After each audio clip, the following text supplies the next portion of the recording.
basic manufacturing unit can be established over here. It's an honor for me that I was taken into this very prestigious university. We are really fortunate that you have chosen to be here with us to undertake your innovative work. I'm trying to do whatever is possible.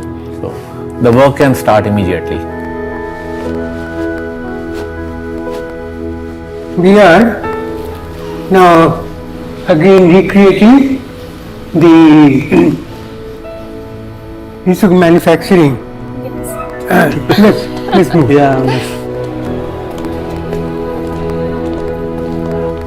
Can it be made over here? So that is what I asked her, ki ma'am, we are going to refabricate. This is a That is a difference, separate issue, but is this space enough for you? I think so. This site is going to be converted into a clean room facility for API and parental drug manufacturing. API development, syringe development. Actually, this lab we are sharing with the, though we are not using it, but we are dividing into two parts. So we are. somehow we'll manage. If sir is there, then he can manage. Then it's not an issue for us, sir. In clean room facility, we will have to satisfy the regulatory body as well, like Exactly, CEC sir, and exactly. other. Okay, thank you.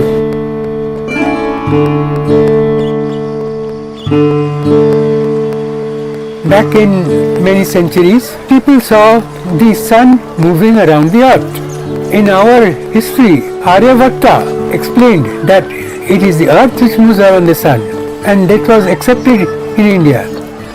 But when Galileo said the same thing in Europe, he was castigated and he died whispering in prison, "Er purcio mov," that is, still it moves. India is now far advanced, and as I said, in India, Aryabhatta, 1000 years earlier than Galileo, said the same thing and was accepted in India.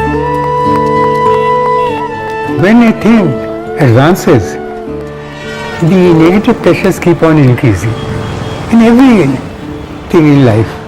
Each who has come to advanced stage, there are a lot of negative pressures. That is understandable. So one has to overcome those. So the love is for fighting. Okay. So I like to keep on fighting. That is my love. If the fight finishes, I'll be finished too.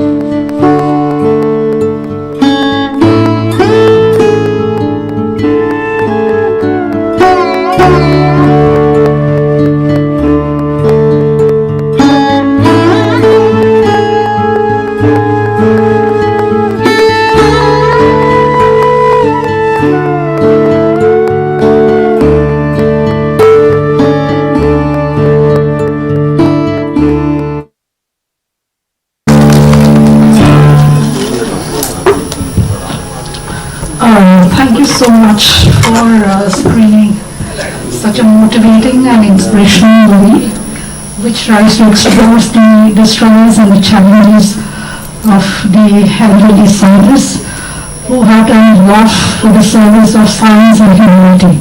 I would like to request the director, Mithun Ramanik, to be on stage and share a few thoughts about the movie, if he is present.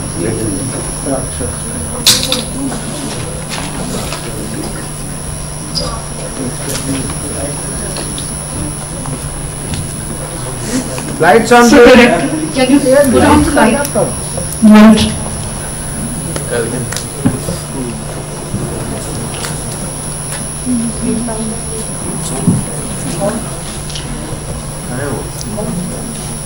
Can we have the director for the movie, Mithun Ramanik, on stage to share thoughts about the film?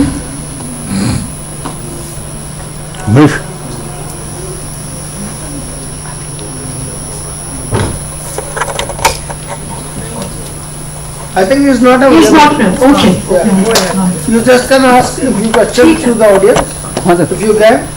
क्या करें switching slow हो रहा है हाँ एक minute रुको बस हो गया Yes, it's अब left वो the पढ़ करो floor to the, I mean, if there is any query or the questions, we just, वो जीरो वो which जीरो just का करेगा अभी जीरो estimate करेगा to you. ये 22 मिनट से 122 स्टार्ट हो गई ना और छोड़ दो और रिकॉर्ड करो ना ये ब्लिंक क्यों कर रहा है वो ब्लिंक करेगा जीरो Yeah, very दिखा रहा है कि less आपको कि वो इसमें 0 मिनट है तो निकाल दूँ दूसरा बार किसमें So किसमें चल रहा it है is not आप दूसरे में चल रहा है जी में हाँ भी में चल रहा है I think that Any observation?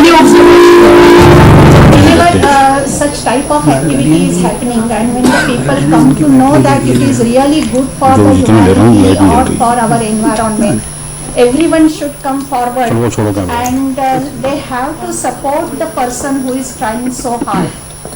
Because it looks so bad when such a person working so hard and he has to fight all other odds than his research. So that is only my thought on it. Thank you so much for your feedback, ma'am. Any other? From the audience?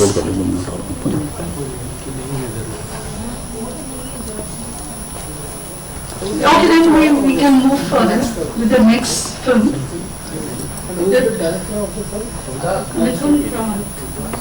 The next, I think, the title of the film to be screened is The Divine Sculpture. Okay.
The Chalukyas, Hoysalas and Rashtrakutas were prominent Indian dynasties known for their administrative systems and impressive architectural achievements.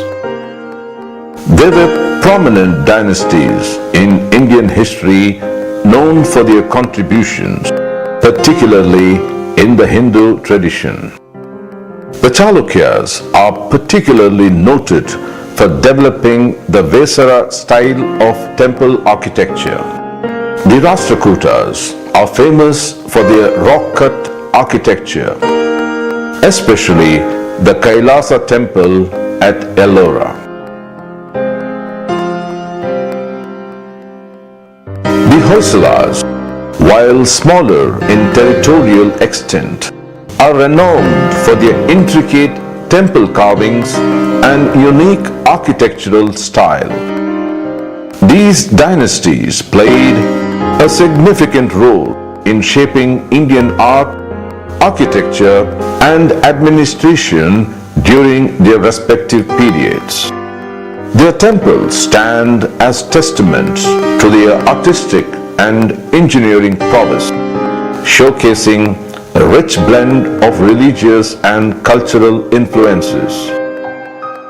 In the 21st century, the Balarama temple in Ayodhya dedicated to the infant form of Lord Rama, known as Ram Lalla or Balakram, was consecrated on January 22nd, 2024 and created history.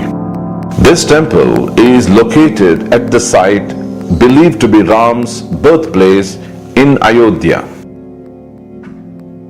The sculptor Arun Yogiraj of Mysuru witnessed the 51 inches idol of Ram Lalla being installed in the mandir.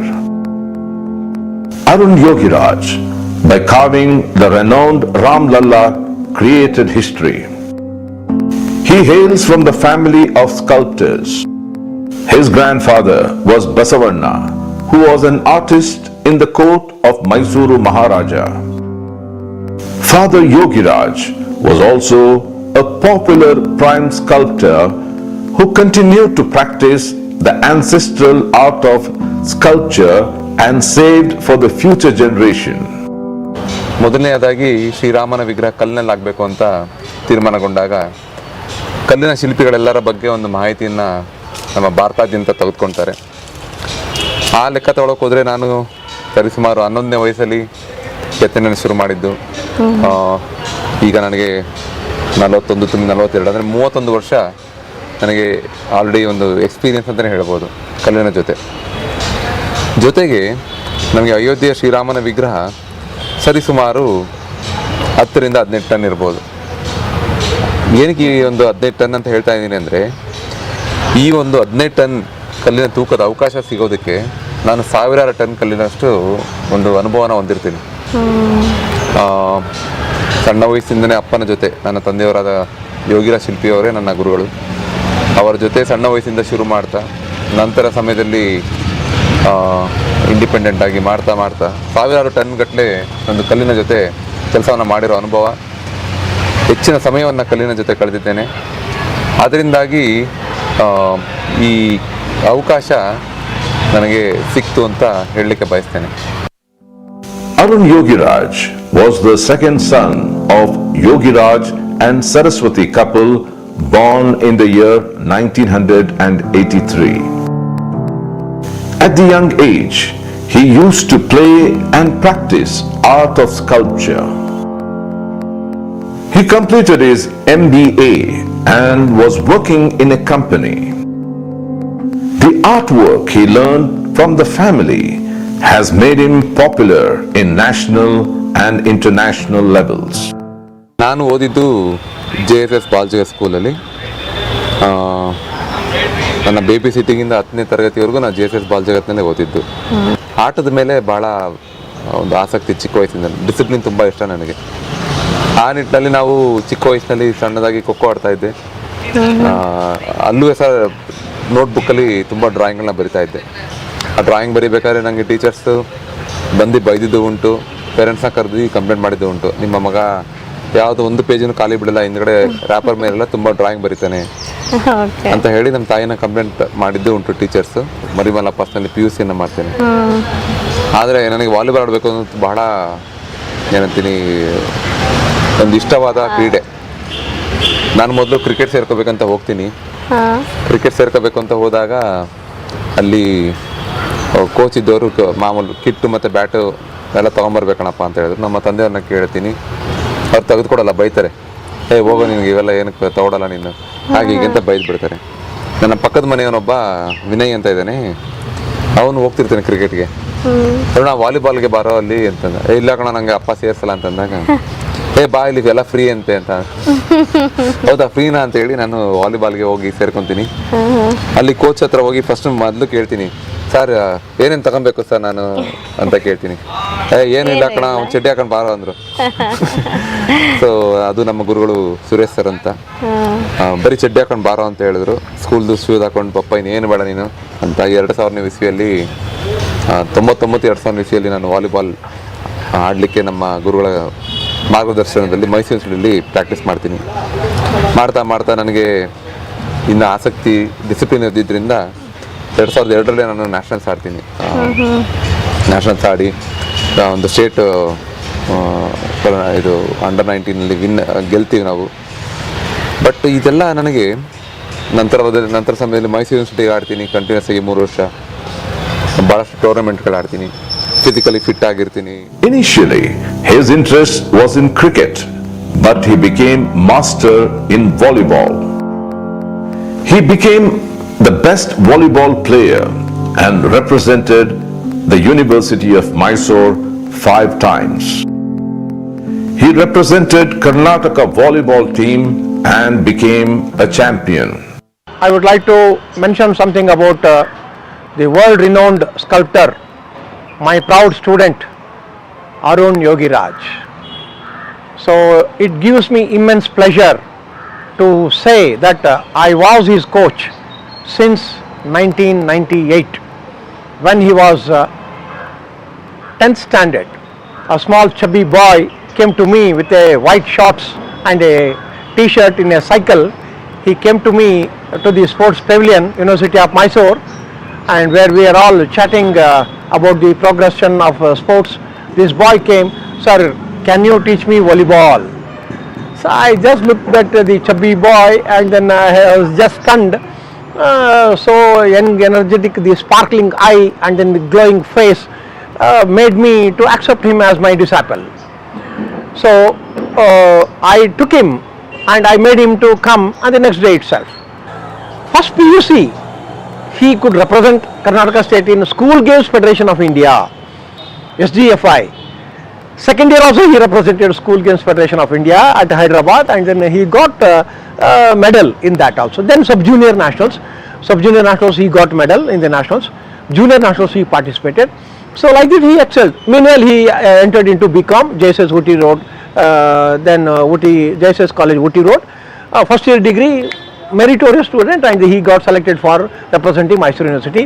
First year degree, second year degree, final year degree, then MBA. So first year and second year. The funniest part of it is, even during the day of examination he used to come for practice. So we weren't knowing that he is having examination. 8:30, so I used to say, "Sir, bye-bye sir, thank you sir, I am going to write my examination." So on the day of examination itself, he used to come for the practice regularly. The most remarkable moment of his life was creating the idol of Ram Lalla for Ayodhya's Ram Mandir. This momentous task was not without its challenges. Still, Mr. Yogiraj's dedication, perseverance, and artistic brilliance shone through as he created a masterpiece that has touched the hearts of millions across India. Mr. Yogiraj's selection to sculpt the iconic Ram Lalla statue for the Ayodhya Ram Mandir was not just a stroke of luck, but it was the culmination of a relentless struggle, his rich artistic heritage, and his dedication. The selection process for the sculpture of the Ram Lalla idol commenced in January 2023, drawing forth a pool of talented artists from across India. ಹಿಂಗೆ ಮೈಸೂರಿಂದ ಹೊರಟ ನಾನು confident ಆಗಿ ಕಲ್ಲಿನಲ್ಲಿ ಹೆಚ್ಚಿನ ನಂಬಿಕೆ ಇಟ್ಕೊಂಡು ಪ್ರೀತಿ ಇಟ್ಕೊಂಡು ಮಾಡ್ತಾ ನನಗೆ ಕೇದಾರ್ನಾಥಿನ ಕೆಲಸ ಸಿಕ್ತು. ಅದಾದ ನಂತರ ಇಂಡಿಯಾ ಗೇಟಿನ ನೇತಾಜಿ ಸುಭಾಷ್ ಚಂದ್ರ ಬೋಸ್ ಮಾಡ್ತೇನೆ ಕೆಲಸ. ಅದಾದ ಮೇಲೆ ನನಗೆ ಅಯೋಧ್ಯೆದು. ಅದಕ್ಕೂ ಮುಂಚೆ 2 ದೇಶದ ಪ್ರಮುಖ ಏನಂತಾರೆ ನ್ಯಾಷನಲ್ ಇಂಪಾರ್ಟೆನ್ಸ್ ಪ್ರಾಜೆಕ್ಟಲ್ಲಿ ನನಗೆ ಕೆಲಸ ಮಾಡೋ ಒಂದು ಅನುಭವನೂ ಇತ್ತು. ಅದು ಎಲ್ಲ ಕಾಂಪಿಟೇಷನಲ್ಲಿ ಯಾವ ಕೆಲಸನೂ ಸಹ ನಿಮಗೆ ಇವನೊಬ್ಬ ಶಿಲ್ಪಿ ಅಂತ ಏನು ಕೊಡ್ತಿರ್ಲಿಲ್ಲ. ಪ್ರತಿಯೊಂದು ಕಾಂಪಿಟೇಷನ್ ಮುಖಾಂತರನೇ ಆಯ್ಕೆ ಆಗುವಂಥದ್ದು. ಕೇದಾರ್ನಾಥ್, ಶಂಕರಾಚಾರ್ಯನೂ ಅಷ್ಟೇ, ಇಂಡಿಯಾ ಗೇಟಲ್ಲೂ ಅಷ್ಟೇ ಭಾರತದ ಎಲ್ಲ ಶಿಲ್ಪಿಗಳನ್ನ ಕರೆದಿರ್ತಾರೆ, ಎಲ್ಲರೂ ಅವ್ರು ಮಾಡೆಲ್ ಕೊಟ್ಟಿರ್ತಾರೆ. ಕೊನೆಗೆ ನಾನು ಆಯ್ಕೆ ಆಯ್ತೀನಿ. ನಮ್ಮ ಭಾರತಕ್ಕೆ ಕಳಶ ನಮ್ಮ ಇಂಡಿಯಾ ಗೇಟ್. ನಾವು ರಿಪಬ್ಲಿಕ್ ಡೇಲಿ ಅಲ್ಲಿ ಟ್ಯಾಬ್ಲೋ ಹೋದ್ರೆ ನಾವೊಂದು ಹೆಮ್ಮೆಯನ್ನು ನಾವು ಅನುಭವಿಸ್ತೀವಿ. ಅಂಥದ್ರಲ್ಲಿ ಅಲ್ಲಿ ನಮ್ಮದು ನೇತಾಜಿಯವ್ರದ್ದು 30 ಅಡಿ ಎತ್ತರದ ಗ್ರನೈಟ್ ಪ್ರತಿಮೆ ಪರ್ಮನೆಂಟ್ ಇನ್ಸ್ಟಾಲೇಷನ್ ನಮ್ಮ ಕರ್ನಾಟಕ ಶಿಲ್ಪಿ ಇದಾಗಿದೆ ಅಂದರೆ ನನಗೂ ಅದೊಂದು ಹೆಮ್ಮೆಯ ವಿಷಯ. ಅದೆಲ್ಲ ಮಾಡಿ ನಂತರ ನನ್ನ ಕೆಲಸಗಳನ್ನ ಮಾಡ್ತಾ ಇರೋ ಸಮಯದಲ್ಲಿ ಅಯೋಧ್ಯೆಯದು ಕೆಲಸ ಪ್ರಮುಖ ಒಂದು ಮುಂಚೂಣಿಯಲ್ಲಿ ಬರುತ್ತೆ. ಮುಂಚೂಣಿಯಲ್ಲಿ ಬಂದಾಗ ಮೊದಲನೇದಾಗಿ ನನಗೆ ಯಾವುದೇ ಅವಕಾಶ ಸಿಕ್ಕಿರಲಿಲ್ಲ. ಅದರಲ್ಲಿ ಎಲ್ಲ ಶಿಲ್ಪಿಗಳು ಇನ್ವಿಟೇಷನ್ ಮೇಲೆ ಒಂದು ಅಯೋಧ್ಯೆಯನ್ನು ವಿಸಿಟ್ ಮಾಡಿರ್ತಾರೆ. ಸಾವಿರಾರು ಶಿಲ್ಪದಿಂದ ಅದು ನೂರಾರು ಶಿಲ್ಪಿಗೆ ಬರ್ತಾರೆ. ನೂರಾರು ಶಿಲ್ಪಿಯಿಂದ ಒಂದು 30 ಜನ 15 ಜನ ಶಿಲ್ಪಿಗೆ ಬರ್ತಾರೆ. ಕೊನೆಯ ದಿನ ಆಯ್ಕೆ ಆಗಬೇಕಾಗಿರುತ್ತೆ. ಆದರೆ ಆ ಕೊನೆಯ ದಿವಸದಲ್ಲಿ ಅಲ್ಲಿಯ ತನಕ ನನ್ನ ಹೆಸರು ಇಲ್ಲ ಅಲ್ಲಿ. ಕೊನೆಯ ದಿವಸದಲ್ಲಿ ನನ್ನನ್ನು IGNCA ಚೇರ್ಮನ್ ಇದ್ದಾರೆ, ಸಚ್ಚಿದಾನಂದ ಜೋಶಿ ಅಂತ. ಅವ್ರು ನೆನೆಸ್ಕೊತಾರೆ. ಯಾಕೆ ನೆನೆಸ್ಕೊತಾರೆ ನನ್ನ? ಯಾಕಂದರೆ ಇಂಡಿಯಾ ಗೇಟ್ ನೇತಾಜಿ ಸುಭಾಷ್ ಚಂದ್ರ ಬೋಸ್ ಕೆಲಸ ನಾನು ಡೆಲ್ಲಿಲಿ ಮಾಡಿರ್ತೀನಿ. ಅವಾಗ ಅವ್ರು ನನ್ನ ನೋಡಿರ್ತಾರೆ ಬಂದು, ಏನು ಹುಡುಗ ಎಷ್ಟು ಕಷ್ಟಪಟ್ಟು ಕೆಲಸ ಮಾಡ್ತಾ ಇದ್ದಾನಲ್ಲಪ್ಪ ಇವನು ಅಂತ. ಅವ್ರಿಗೆ ಗೊತ್ತಿತ್ತು, ನನ್ನ ಪರಿಚಯ ಇತ್ತು. ಯಾಕೆ ಇಲ್ಲಿ ಅರುಣ್ ಇಲ್ಲ ಈ ಇಷ್ಟು ದೊಡ್ಡ ವಿಷಯದಲ್ಲಿ? ಅಟ್ಲೀಸ್ಟ್ ಆ ಹುಡುಗ ಸೆಲೆಕ್ಟ್ ಆಗ್ತಾನೋ ಬಿಡ್ತಾನೋ ಗೊತ್ತಿಲ್ಲ, ಅಟ್ಲೀಸ್ಟ್ ಈ ಒಂದು ಡಿಸ್ಕಷನ್ ಕಮಿಟಿ ಎಲ್ಲರೂ ಇರಬೇಕಲ್ಲ ಅಂತೇಳಿ ಅವರು ಫೋನ್ ಮಾಡ್ತಾರೆ ರಾತ್ರಿ ಒಂದು ಸರಿ ಸುಮಾರು ಒಂದು 7:30-8 ಗಂಟೆಗೆ, ಅರುಣ್ ಇಮಿಡಿಯೇಟಾಗಿ ಡೆಲ್ಲಿಗೆ ಬನ್ನಿ ಅಂತ. ಅವರೇ ಫ್ಲೈಟ್ ಟಿಕೆಟ್ಸ್ ಎಲ್ಲ ಬುಕ್ ಮಾಡ್ತಾರೆ. ನಾನು ಬೆಳಗಿನ ಜಾವ 5 ಗಂಟೆ ಫ್ಲೈಟ್ಗೆ ಹೋಗ್ತೀನಿ, 9 ಗಂಟೆಗೆಲ್ಲ ಡೆಲ್ಲಿ ತಲುಪಿಬಿಡ್ತೀನಿ. ಮೀಟಿಂಗಲ್ಲಿ ಕೂತ್ಕೊತೀವಿ. ಮೀಟಿಂಗಲ್ಲಿ ಈ ಥರದೇ ಆದ ಎಕ್ಸ್ಪರ್ಟ್ಸ್, ಪ್ರೊಫೆಸರ್ಸ್ ಇರ್ತಾರೆ, ಬೇರೆ ಬೇರೆ ಅಕಾಡೆಮಿಯ ಚೇರ್ಮನ್ಸ್ಗಳಿರ್ತಾರೆ, ಜೊತೆಗೆ construction committee chairman Upendra Mishra ಅವರು ಇರ್ತಾರೆ, ಚಂಪತ್ ರಾಯ್ ಅವರು, ಶ್ರೀರಾಮ ಜನ್ಮ ಸೆಕ್ರೆಟರಿ ಮತ್ತು ಪ್ರೆಸಿಡೆಂಟ್ ಎಲ್ಲರೂ ಇರ್ತಾರೆ. ತುಂಬ ಏನಂತೀವಿ, ನಾವು ನೋಡದೇ ಇರೋಂಥ ದೊಡ್ಡ ದೊಡ್ಡ ಮನುಷ್ಯರಲ್ಲಿ ಇರ್ತಾರೆ. ಪ್ರೆಸೆಂಟೇಷನ್ನ ಮಾಡಿದ್ದೆ. ನಂತರ ಅದರಲ್ಲಿ 3 ಜನ ಆಯ್ಕೆ ಆಗಿರ್ತಾರೆ. ಸುದರ್ಶನ್ ಸಾಹು ಅವರು, ಪದ್ಮವಿಭೂಷಣ ಅವಾರ್ಡಿ, ಸತ್ಯನಾರಾಯಣ ಪಾಂಡೆ, ಜೊತೆಗೆ ನನ್ನ ಹೆಸರು ಸಹ ಬಂದಿರುತ್ತೆ. ನಾನೇ ಯಂಗೆಸ್ಟ್ ಒನ್. ಆ ಒಂದು 3 ಜನ ಶಿಲ್ಪಿಗಳು ಆಯ್ಕೆ ಆಯ್ತಾರೆ. His expertise is stone sculpting, particularly his ability to capture the essence of Hindu deities through his intricate carvings impressed the authorities and got him on board this historic divine journey. He confidently expressed his thoughts on capturing the essence of Lord Ram as a child deity. Then, after careful deliberation, Mr. Arun Yogiraj and 2 other sculptors, Mr. Sudarshan Sahu and Satyanarayan Pandey, were selected for this once-in-a-lifetime project. For 7 months, Mr. Arun Yogiraj and his team tirelessly sculpted the idol, capturing the delicate balance of divinity and childlike innocence. They devoted 2 hours each day to its worship. By August 2023, they had completed 60% of the work. However, fate had another challenge in store for him. September end ಮಧ್ಯದಲ್ಲಿ ಕೆಲಸ ಮುಗಿದು almost ಒಂದು 60% ಕೆಲಸ ಮುಗಿದಿರುತ್ತೆ. ಹೀಗೆ ಕೆಲಸ ಮಾಡ್ತಾ ಮಾಡ್ತಾ ನಮಗೆ ಡೆಲ್ಲಿಯಿಂದ ಕಾಲ್ ಬರುತ್ತೆ ನನಗೆ, ಅರುಣ್ ಒಂಚೂರು ಬನ್ನಿ ನೀವು ಜಲ್ದಿ ಅಂತ. ನಾನಂದೆ ಇಲ್ಲ ನಾಳೆ ಬರಲ್ಲ, ಇಲ್ಲ ಅರ್ಜೆಂಟ್ ಆಗಿದೆ ಬನ್ನಿ ಅಂದರು. ನಾನು ಅಂದ್ಕೊಂಡೆ ಮೋಸ್ಟ್ಲಿ ಕೆಲಸ ಇಷ್ಟೊಂದು ಚೆನ್ನಾಗಿ ನಡೀತಾ ಇದೆ, ಎಲ್ಲ ಚೆನ್ನಾಗಿ ಬಂದಿದೆ, ಬೇರೆ ಇನ್ಯಾವುದೋ ಪ್ರಾಜೆಕ್ಟ್ ಡಿಸ್ಕಷನ್ಗೆ ಏನೋ ಕರೀತಾ ಇದ್ದಾರೆ ಅಂತ ನಾನು ಆಯಿತು ಅಂತೇಳಿ ಖುಷಿಯಾಗಿ ಹೊರಟೆ. ಅಲ್ಲಿ ನಂತರ ವಿಷಯ ಗೊತ್ತಾಯಿತು, ನಾವು ಕತ್ತುತ್ತಾ ಇರೋ ಕಲ್ಲಲ್ಲಿ ಲೋಪ ಇದೆ. ಅದು Indian institute of rock management ಅಂತ, ಅದು ಕಲ್ಲಿನ ಆಯ್ಕೆ, ಸೆಲೆಕ್ಷನ್ನು, ಟೆಸ್ಟಿಂಗ್ ಎಲ್ಲ ಅವ್ರು ಮಾಡ್ತಾರೆ. ಅದು 8 ಟೈಪ್ ಆಫ್ ಟೆಸ್ಟಿಂಗ್ ನಡೆಯುತ್ತೆ. 7 ಪಾಸ್ ಆಗಿದೆ, 1 ಟೆಸ್ಟಿಂಗಲ್ಲಿ ಈ ಕಲ್ಲು ಫೇಲ್ ಆಗಿದೆ ಅಂತ ಒಂದು ಮಾಹಿತಿಯನ್ನು ಹೇಳ್ತಾರೆ. ಆಮೇಲೆ ಹೇಳ್ತಾರೆ, ನೀವು ಇದನ್ನು ಬಿಟ್ಟು ಹೊಸದಾಗಿ ಶುರು ಮಾಡಿ ಅಂತ ಹೇಳ್ತಾರೆ. ಆಗ ನಾನು ಒಂದು ಕ್ಷಣ ಯೋಚನೆ ಮಾಡಲ್ಲ, ಆಯಿತು ಸರ್ ನಾನು ಮತ್ತೆ ಇನ್ನೊಂದು ವಿಗ್ರಹ ನಿರ್ಮಾಣ ಮಾಡ್ತೀನಿ. The authorities informed Mr. Arun Yogiraj about the negative report regarding the quality of the stone he was carving. He was summoned to Delhi and told that a new idol had to be carved again using a different stone. Yet, Mr. Arun Yogiraj remained undeterred. He understood that this was not merely a sculpting project, but embodying the faith and devotion of millions. And with renewed determination, he started again and embarked on a relentless search for a suitable stone. This struck a blow to him and his team that had already invested months of painstaking effort on the existing idol. Searching for a new stone ended up in a field near H.D. Kote. After a long search, he found a stone known for its resilience against fire, acid and weather, ensuring the idol's longevity. He shifted it to Ayodhya from Mysore. Time was of essence, as only 2 months remained for project completion. Mr. Arun Yogiraj adopted a 2-shift work schedule, working tirelessly day and night. The workshop echoed with the rhythmic sounds of chisels and hammers as he and his team poured their hearts and soul into their task and completed the idol. ಯಾವಾಗ ಮೊದಲನೇ ವಿಗ್ರಹ ಎಷ್ಟು ಸ್ಟೇಜಲ್ಲಿ ಇತ್ತು ಅದಕ್ಕಿಂತ ಯಾವಾಗ 1% ಮುಂದೆ ಹೋಯ್ತಲ್ಲ, ಅಂದರೆ ಒಂದು 60% ಅದು ಮುಗ್ದಿದೆ, ಇದು 61% ಬಂದರೆ ಅವತ್ತಿಗೆ ಮನಸ್ಸೇ ನೆಮ್ಮದಿ ಆಯಿತು ಸ್ವಲ್ಪ. ಓಕೆ, ಅದಕ್ಕಿಂತ ಇದು ಚೆನ್ನಾಗಿ ಕಾಣೋಕ್ಕೆ ಶುರು ಆಯಿತು. ಅಲ್ಲಿಂದ ಮುಂದಕ್ಕೆ ಮಾಡ್ತಾ ಮಾಡ್ತಾ ಮಾಡ್ತಾ ಹೋಗ್ತಾ ಇದ್ವಿ.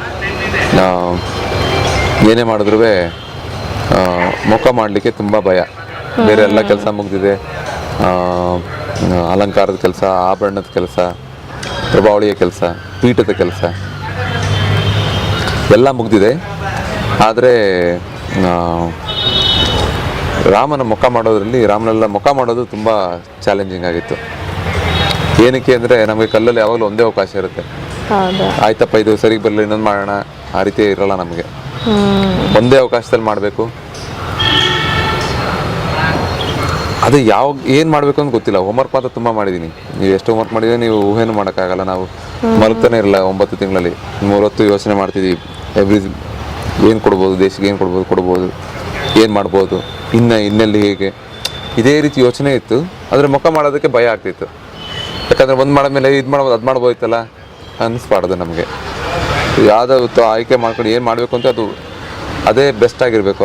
ಆದರೆ ಯಾವುದು ಅನ್ನೋದು ಗೊತ್ತಾಗ್ತಾ ಇಲ್ಲ.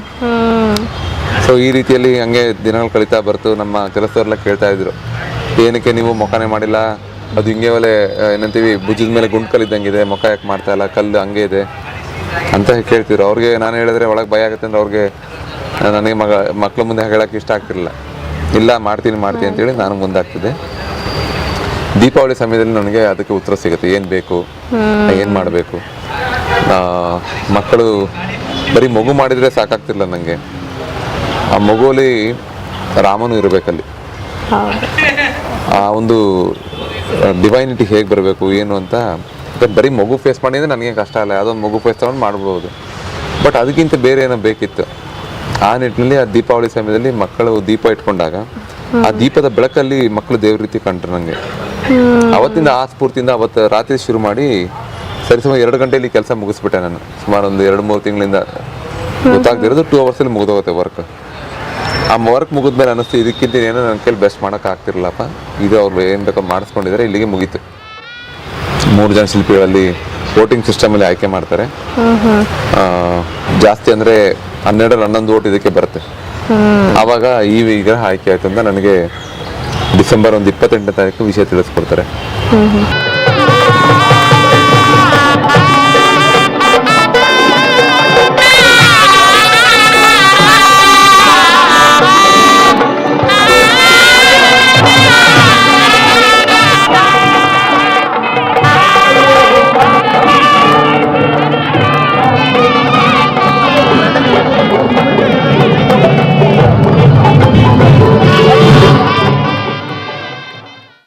The statue of Subhash Chandra Bose, sculpted by Arun Yogiraj, 28 feet 8.5 meters in total height, including 8 feet 2.4 meters in total width, is a monolithic statue made of black granite dedicated to Netaji Subhash Chandra Bose, our Indian freedom fighter and Commander-in-Chief of Indian National Army. It is placed under the canopy behind India Gate in Delhi. One more important is the statue of Adi Shankaracharya in Kedarnath. A 21 feet high Hanuman statue in Chunchanakatte, Dr. B.R. Ambedkar statue of 15 feet in Mysuru, statue of Ramakrishna Paramahamsa, 6 feet Nandi statue, the 14.5 feet white marble statue of Jai Chamarajendra Odeyer, inaugurated in 2016, Nalvadi Krishnaraja Odeyer statue of 5 feet, and the list goes on, since Arun has successfully done hundreds of sculptures to his credit. ಮತ್ತೆ ಇಲ್ಲಿ ಕೂತ್ಕೊಂಡು ಅವ್ರ ಅಪ್ಪನ ಕೆಲಸ ನೋಡ್ಕೊಳ್ಳೋದು, ತಾತನ ಕೆಲಸ ನೋಡೋದು, ಎಲ್ಲಿ ನೋಡಿದ್ರು ಡ್ರಾಯಿಂಗ್ ಬರೆಯೋದು ಇಷ್ಟಿರ್ತಿದ್ದ. ಮತ್ತು ಅವನು ಒಂದು ಕಲ್ಲು ತಗೊಳ್ಳೋದು, ಕೂತ್ಕೊಳ್ಳೋದು ತಾನೇ ಅವನ ಕಲ್ಪನೆಯಲ್ಲಿ ಹೆಂಗೆ ಬರುತ್ತೆ ಏನು ಅಂತ ನೋಡೋದು. ತುಂಬಾ ಅವನಿಗೆ ಈಗಲೂ ಕೂಡ ಅಷ್ಟೇ, ಎಲ್ಲೇ ಕೂತಿಲಿ ಒಂದು ಬುಕ್ ಸಿಕ್ಕಲಿ, ಒಂದು ವಿಸಿಟಿಂಗ್ ಕಾರ್ಡ್ ಏನೇ ಸಿಕ್ಕಲಿ ಕೂತ್ಕೊಂಡು ಡ್ರಾಯಿಂಗ್ ಬಿಡಿಸೋದು. ನಾನು ಗೌರ್ಮೆಂಟ್ ಕೆಲ್ಸಕ್ಕೆ ಹೋಗಪ್ಪ, ಇಷ್ಟು ಓದಿದೆ ಕಣೋ, ಗೌರ್ಮೆಂಟ್ ಕೆಲ್ಸಕ್ಕೆ ಹೋಗೋ ಅಂತ ತುಂಬ ಒತ್ತಾಯ ಮಾಡಿದೆ. ಆಮೇಲೆ ಇಲ್ಲಮ್ಮ, ನಾನು ಸುಮ್ಮನೆ ಬಿಟ್ಬಿಡಿಯಮ್ಮ ನನ್ನನ್ನು. ಅವ್ರ ತಂದೆನೇ ಗೈಡು, ಅವರೇ ಎಲ್ಲ ಹೇಳ್ಕೊಟ್ಟಿದ್ದು. ಮತ್ತು ಎಲ್ಲೂ ಕಲಿಯೋಕ್ಕೆ ಹೋಗಲಿಲ್ಲ ಬೇರೆಯವ್ರ ಹತ್ರ, ಇಲ್ಲೇ ನಮ್ಮನೇಲೇ ಅವ್ರ ತಂದೆಯವ್ರು ಹೇಳಿದ್ದೆಲ್ಲ ಮಾಡೋನು. ತುಂಬಾ ಗೌರವ ತಂದು ಕೊಟ್ಟಿದೆ ಅವ್ನ ಶಿಲ್ಪಕಲೆಯಲ್ಲಿ. ಇಡೀ ಪ್ರಪಂಚನೇ ನೋಡೋವಂಥ ಕೆಲಸ ಮಾಡ್ದೆ. ನಾನು ಸುಭಾಷ್ ಚಂದ್ರ ಬೋಸ್ ಮಾಡುವಾಗ ಮಗು 2 ತಿಂಗಳು ಬಿಟ್ಬಿಟ್ಟು ಹೋಗಿದ್ದು, 6 ತಿಂಗಳು ಮಗು ಎತ್ಕೊಂಡು ನಮ್ಮ ಫ್ಲೈಟಲ್ಲಿ ಹೋದ್ವಿ ಮಗು ತೋರ್ಸೋಕ್ಕೆ. ಆವಾಗ ಅಮ್ಮ ಸುಮ್ಮನೆ ಇದ್ಬಿಡಿ ಅಮ್ಮ, ನೀನು ಹೋಗಿ ಕೂಡ್ದು ಎಲ್ಲೂ ಮಾಡಬಾರ್ದು, ನಮ್ಮ ಪ್ಲೇಸಲ್ಲೇ ಮಾಡಿ ಕಳಿಸ್ಬೇಕು ಅಂತ ಅಳೋಕ್ಕೆ ಶುರು ಮಾಡಿಬಿಟ್ಟೆ. ಅಮ್ಮ ಸುಮ್ಮನೆ ಇದ್ಬಿಡಿ ಅಮ್ಮ, ನಾನು ಅಯೋಧ್ಯೆಯಲ್ಲೇ ಮಾಡಬೇಕು ಈ ಕೆಲಸನ, ಇಡೀ ಪ್ರಪಂಚನೇ ನೋಡಬೇಕು, ಆ ಕೆಲಸ ಮಾಡಿ ಬರ್ತೀನಿ ಅಂತ ಹೇಳ್ದೆ. ನಮ್ಮ ತಾತನ ಕಲೆ ಉಳಿಬೇಕು ಅನ್ನೋದು ಮನ್ಸಿಗೆ ತುಂಬ ಹಚ್ಕೊಂಬಿಟ್ಟಿದ್ದ. ಅದನ್ನು ಉಳಿಸ್ಬೇಕು, ನಮ್ಮ ತಾತಂದು, ನಮ್ಮ ತಂದೆ ಮಾಡ್ತಿದ್ದದ್ದು, ನಂಗೆ ಬೇಡ ಗೌರ್ಮೆಂಟ್ ಕೆಲಸ, ಅವ್ರು ಕರೆದಾಗ ಹೋಗ್ಬೇಕು, ಇದು ನಾವು ಯಾವಾಗ ಅಂದ್ರೆ ಅವಾಗ ಮಾಡ್ಬೋದು ಅನ್ನೋದು ಅವನ ಮನಸ್ಸು ಹಚ್ಕೊಂಬಿಟ್ಟಿದ್ದ. ಅದರಿಂದ ಅವನಿಗೆ ಈ ಕಲೆ ತುಂಬ ಇಷ್ಟ ಆಯಿತು. ಅವನು ಶಿಲ್ಪಕಲಾ ಶಾಲೆ ಮಾಡಬೇಕು, ಮಕ್ಕಳಿಗೆಲ್ಲ ಹೇಳ್ಕೊಡ್ಬೇಕು ಅನ್ನೋ ಭಾವನೆ ಅವನಿಗೆ ತುಂಬ ಇದೆ. ನಮ್ಗೆ ಇದೇ ಥರ ನಾವು ಈಗಿರಬಾರ್ದು, ನಮ್ಮ ಕಲೆ ಉಳಿಬೇಕು. ಮತ್ತು ಅವನು ಶಿಲ್ಪಕಲಾ ಶಾಲೆನ ನಾನು ಪ್ರಾರಂಭ ಮಾಡಬೇಕು ಅಂತ ಅವನ ಮನಸ್ಸಲ್ಲಿ ತುಂಬ ಹಚ್ಕೊಂಡ್ಬಿಟ್ಟಿದ್ದಾನೆ. Continuing his services, he has started a school of arts so that it will not perish but carry to the next.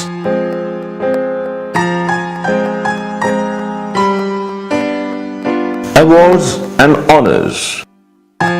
Honored and appreciated by our Honorable Prime Minister Shri Narendra Modi. Karnataka State Award. Doctorate degree is being awarded by the Maharaja Ganga Singh University during 2024 by the Honorable Governor of Rajasthan, Shri Haribhau Kankade Bankade.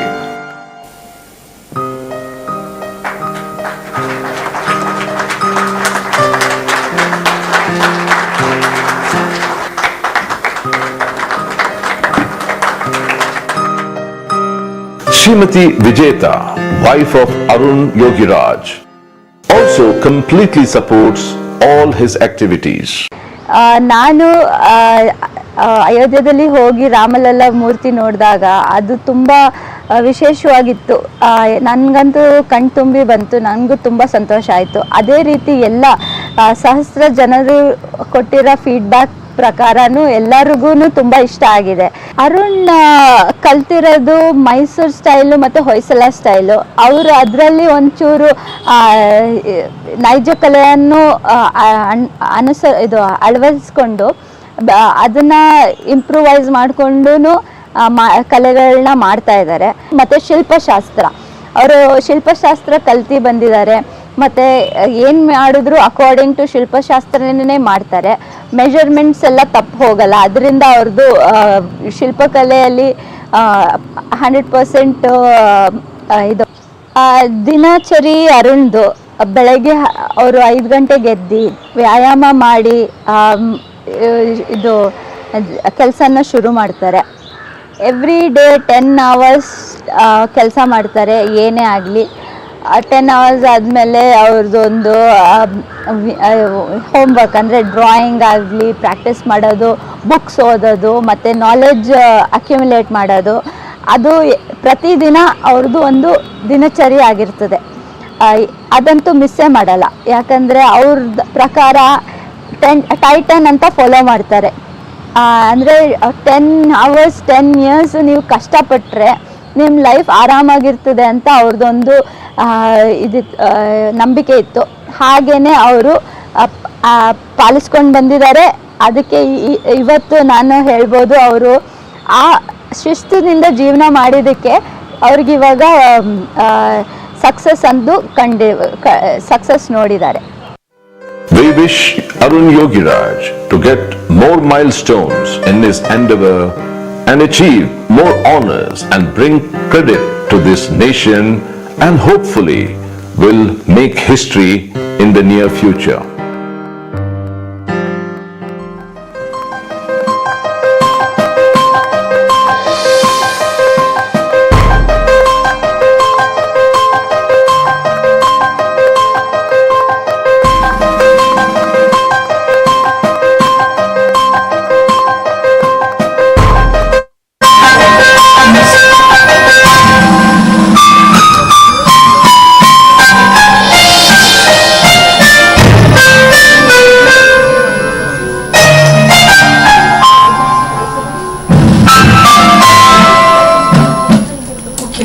Can we have the lights on?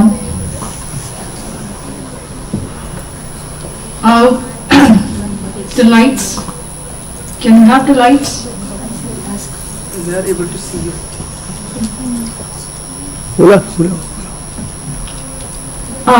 We want to congratulate the director of this movie, E.H. Chandrakumarji. And if he is present, I would like to request sir to be on stage and share a few thoughts about the film.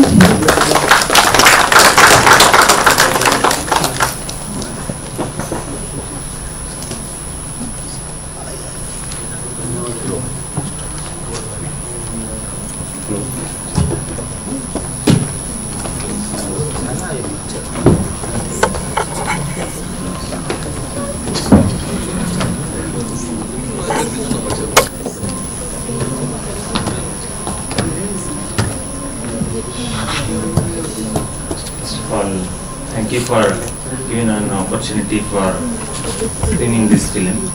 I'd like to thank CEC for giving this opportunity. I think this film belongs to Arun because he has given such a divine sculpture to India, and because of him I'm here.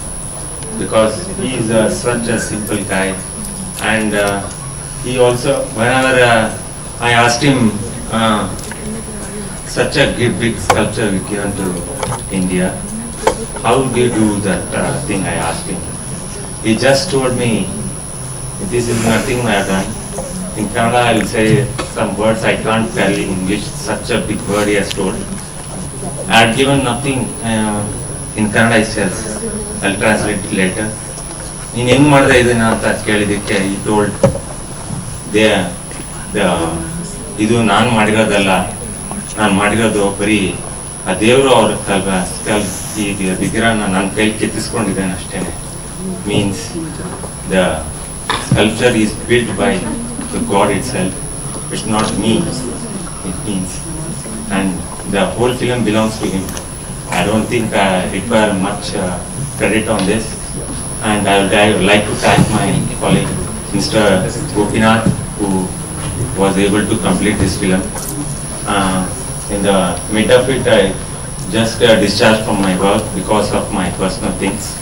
But I would like to congratulate all my team and my earlier director, Miss Sapna Naik also. And I also thank my Guru Usha Rani ma'am, who is also my earlier director also. I thank all of you for watching this film. Thank you. Anybody wants to, if I have improved this film, can tell me also. I'll take all the takes.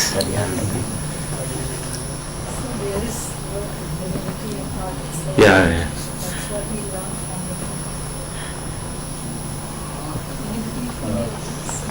Not a question, but more of a comment. I was part of the jury which selected this film for this award. Thank you. One of the things which struck us very majorly, obviously, you see there are 2-3 things happening in your film which I don't know if you realize as a filmmaker. One, obviously, somebody who's done this very, very important work of art. So as a work of art, it's very important. B, it has a very serious religious significance, so it is important for that very reason.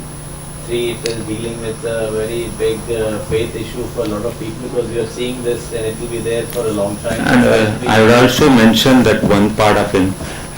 Once I got the interview of him, he told me about that how his face was built. You can, it is in Kannada, but once I had given a transcript also. If you have known the Kannada language, it was like a goosebumps when it tells how he sculpted that face. He tells me that how did you, I asked him earlier, and also I asked him many times, he didn't tell. He told in the interview. He has never given his whole biography in any of the TV channels. This is the first time. I think I would thank if CEC wants to deliver in one of their daily channels also. He tells me that how did he tells me about that divinity, how it came to his face, his creativity.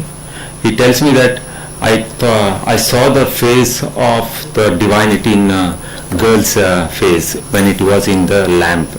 It was so much inspiring for anyone who is a sculptor, and I would take this to the people to let him see and prosper this one. Thank you. Thank you.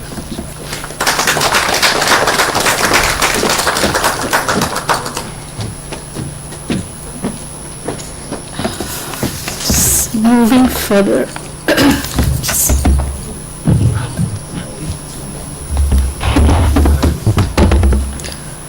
So the next film to be screened is Unseen Tears, directed by Congratulations Gitchan. Let me give you a brief synopsis of the film before we screen it.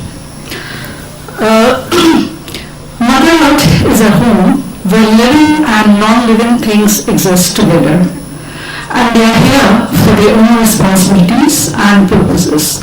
And among these, humans always depend on others, directly or indirectly, and even vice versa. So the wisest human always take the advantages from other living beings, such as animals, trees, birds, and small insects, etc., etc., for their comforts. However, they rarely look back or show concern for these beings when they are in need of it. So there are many harmful effects that are caused by humans as well as by nature itself. And they could not share their own difficulties without any helping hand, even if they got a chance to share it. So the story of Unseen Tears is all about the sorrow and the suffering experienced by those living beings other than humans. So it's a responsibility to help them so that all of us can live together in harmony with the will of nature. Thank you. So let's screen the film. Can we have the lights off?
Thank you very much. I want to congratulate the director of this movie for creating such an eco-friendly, eco-awareness film.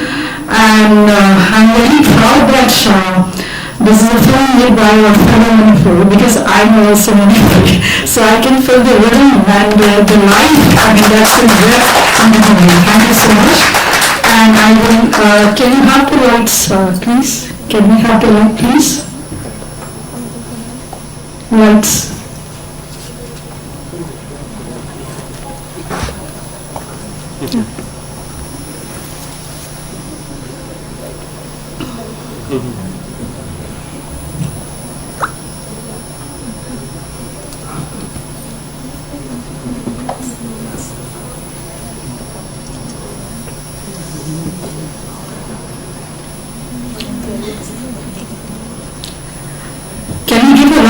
goes to the director. And I'd like to request the director to be on stage, K.G. Chandrasharma, to share his thoughts about the film. Thank you.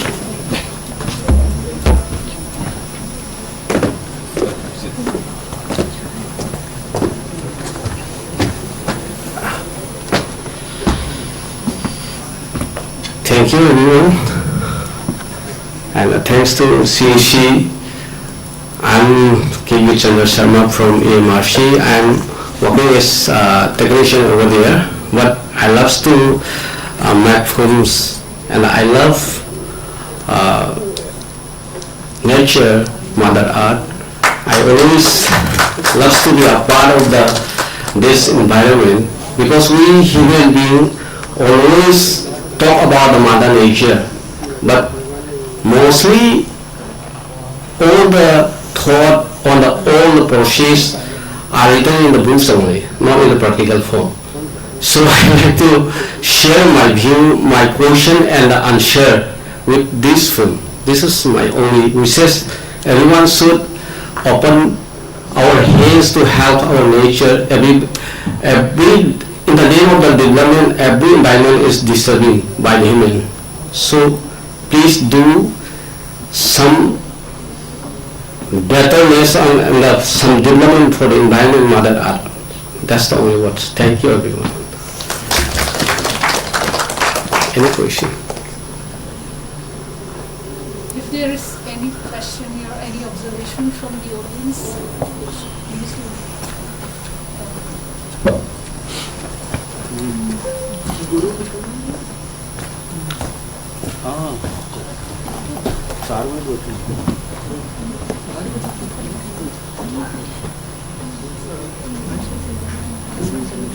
Okay. Thank you, sir. And especially jury sir and jury members also, I want to thanks to every jury people. Thanks.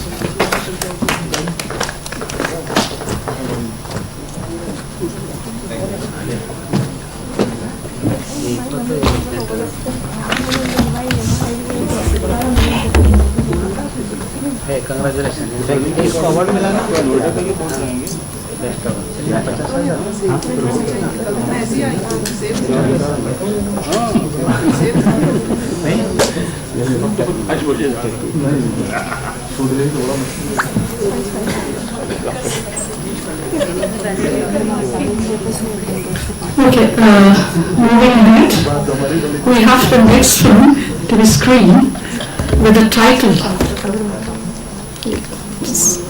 Valedictory. Sorry for the pronunciation. Let me give you a brief note about the synopsis about the film.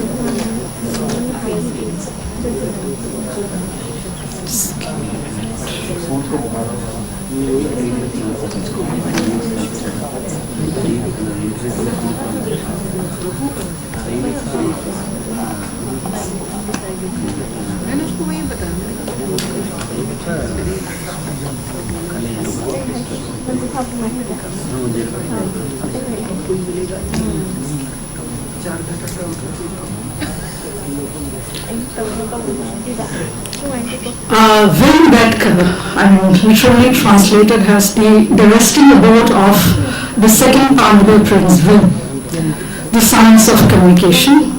It's a lecture made by Paridhi and Rahul Khadia. The film portrays the significance of Valedictory, one of the UNESCO's World Heritage Site. It narrates in a nutshell about the various paintings in over 500 caves which depict the life of the prehistoric cave dwellers, making Valedictory Group an archaeological treasure, an indelible chronicle in the history of mankind. The most well-known signs of primitive communication is cave paintings. Just as mankind has evolved over the centuries, our signs of communication have also followed suit. Thank you. So we can have the film now. Please put soft, can you mark the lights off?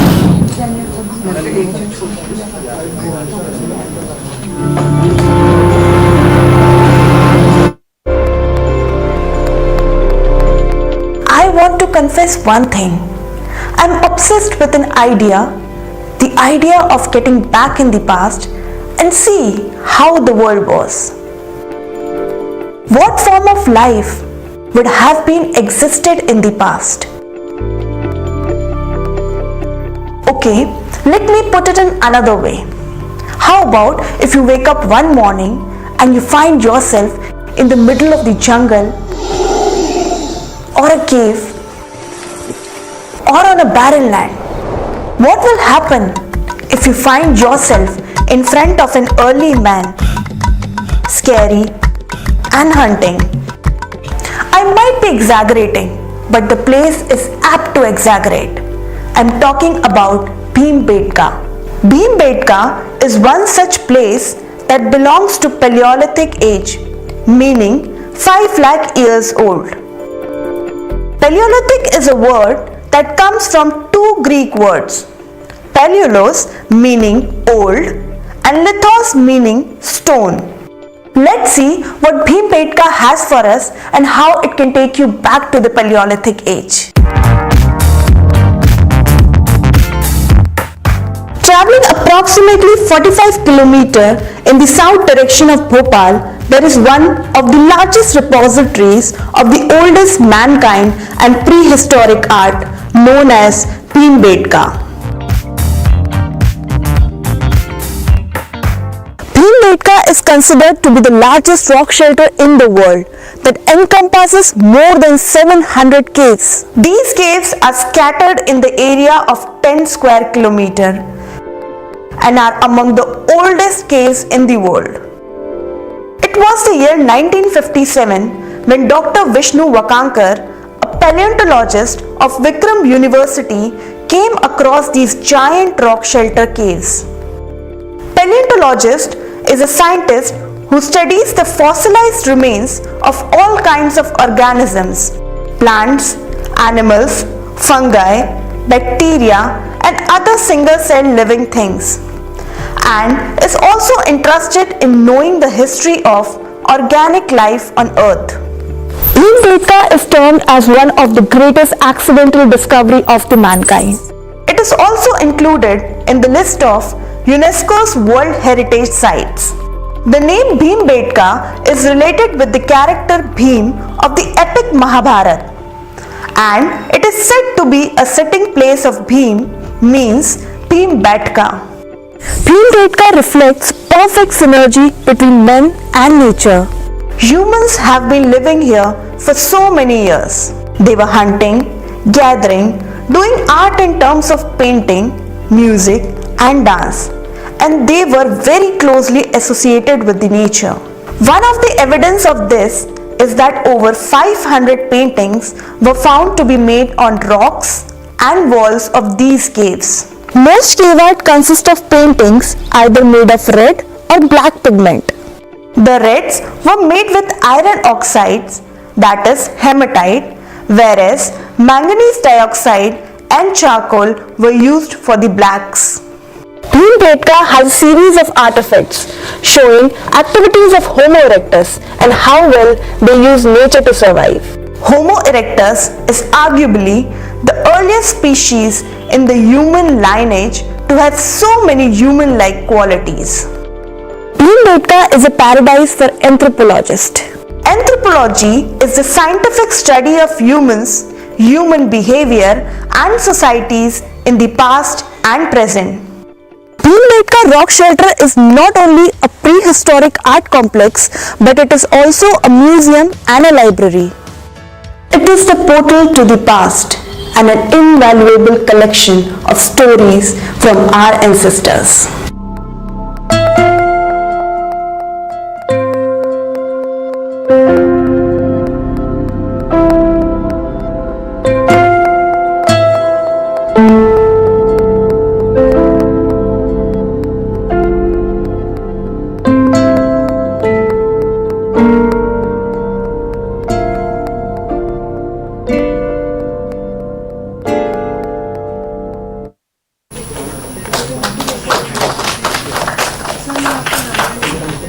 you very much. If we have the writers of the script for this lecture, Paridi and Rahul. ठीक है okay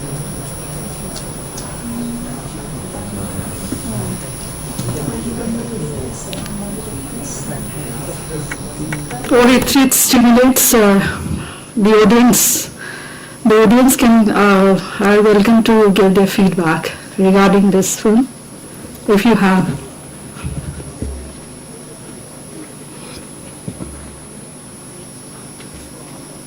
Yes, ma'am. Please come. Actually, this film is very wonderful, and I have visited that place. And it is made up by Homo erectus. Okay. I think today we are not Homo erectus, we are Homo sapiens. So they were far ahead, because when we start entry in all these caves, so painting starts with a single person or a single animal, and there is one thing, one parent has printed the hand of his child. So my son, immediately he said, what a wise parent, he has immortalized his child's handprint. And later, how we go ahead now, there are many more caves, and there how the man has evolved. So there are pictures of processions, then there are the bullock fly fights and so many things. So it is really wonderful to know that art was cultivated that man, even though he was just staying in a cave. He was very close to nature, and he was very much involved in the art. And I think, being a doctor, I feel that art is very important for every person, because it relieves your stress, it improves the empathy, and even in our today's medical education, we are utilizing the films to teach the empathy and many more ethical issues to our students also. Thank you. Thank you for the feedback. Anybody else, if you have any feedback regarding this movie?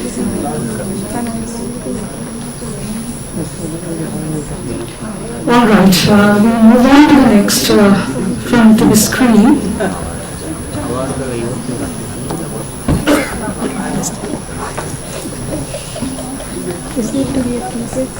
Okay. I'm sorry, I have to make an announcement. I think we need to have a tea break and just to refresh ourselves. So let's move ahead to the cafeteria for the tea break. Thank you.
Neonatal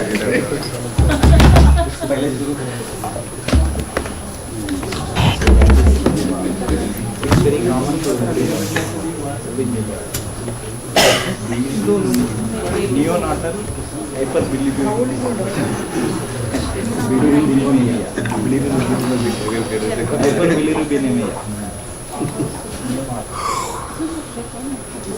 It's very common. Welcome back everyone for the last part of this screening session for today. The last part, yes, just left with two films. This is the first of the two films that will be screened for today. The title of the film is Jaundice in Newborn, prepared by Dr. Yugantara R. Kadam and Dr. Parvati. This film is all about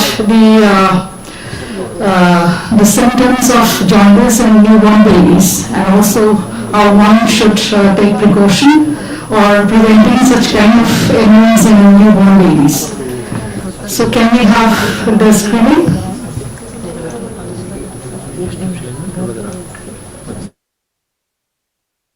Welcome back.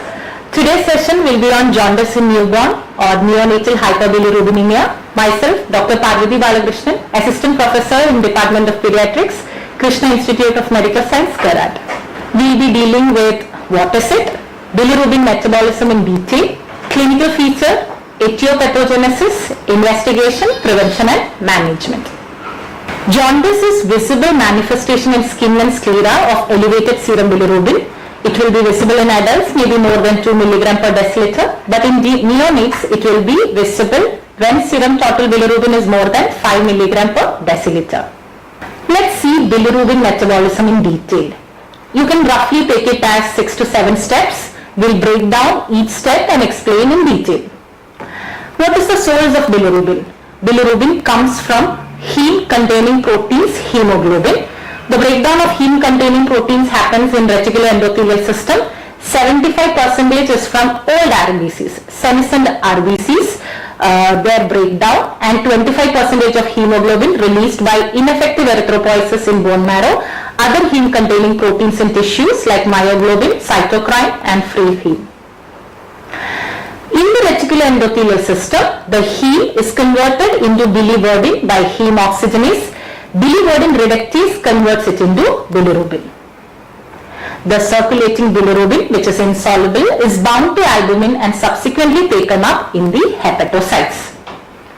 Now the conjugation of this unconjugated bilirubin, that happens in your hepatocytes by the enzyme uridine diphosphate glucuronide transferase into mono or diglucuronide. So unconjugated bilirubin gets converted into conjugated bilirubin.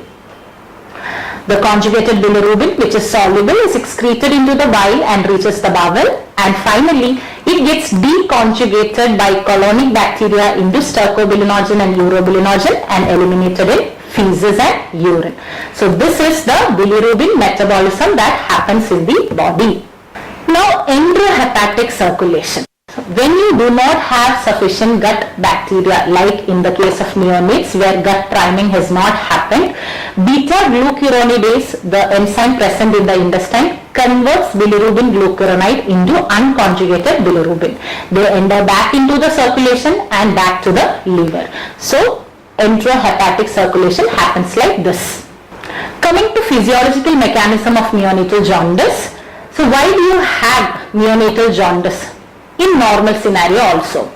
One, the RBC lifespan is smaller or is lesser in neonates, it's around 90 days.